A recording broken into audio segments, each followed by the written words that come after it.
আসসালামু আলাইকুম বন্ধুরা, আমি নাজিমা বিবি। Welcome to my channel. আজ আমি গরুর দুধ দিয়ে বানানো সিমাইয়ের সুস্বাদু রেসিপি নিয়ে চলে এসেছি। চলুন রেসিপিটা শুরু করা যাক।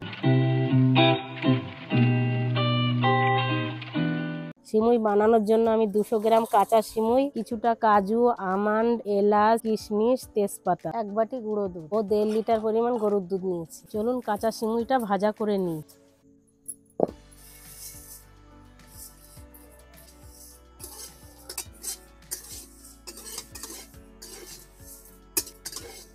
সিমুইটা ভাজতে ভাজতে লাল হয়ে গেলে একটা পাত্রে নামিয়ে নেব।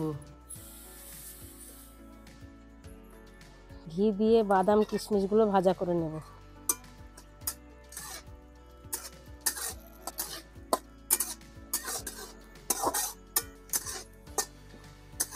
ভাজাটা লাল লাল হলে নামিয়ে নেব। এবার দুধটা ভালো করে জাল করে ঘন করে নেব।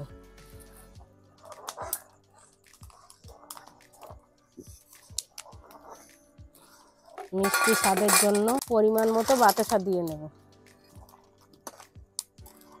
নাড়তে নাড়তে দুধটা ঘন হয়ে গেলে পাউডার দুধটা ঢেলে দেব। পাউডার দুধটা দিয়ে ভালো করে নেড়ে চেড়ে সিমুইটা ঢেলে দেব। সিমুইটা ঢেলে 2 মিনিট মতো ফুটিয়ে নেব।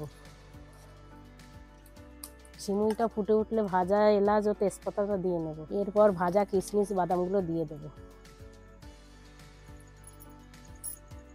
এরপর নামিয়ে নেব। ভাজা কাজু কিশমিশগুলো ওপর দিয়ে ছড়িয়ে দেব। এবার আমাদের গরুর দুধের সিমুই রান্নাটা কমপ্লিট।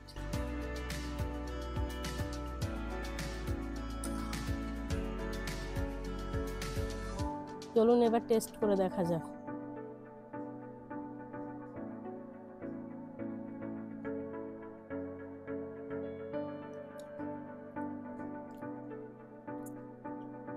সিমুইটা সবকিছু ঠিকঠাক হয়েছে। আমি ভেবেছিলাম হয়তো মিষ্টিটা কম হবে, কিন্তু সবই ঠিক আছে। আপনারাও এইভাবে বাড়িতে খেয়ে দেখতে পারেন। বাতাসা দিয়ে বানিয়েছি বলে রংটা নলেন গুড়ের মতো এসছে। ভিডিওটা ভালো লাগলে লাইক, শেয়ার ও সাবস্ক্রাইব করবেন। আপনারা কোনো রেসিপি জানতে চাইলে কমেন্ট করে জানাবেন, আমি তার উপরে ভিডিও বানাবো।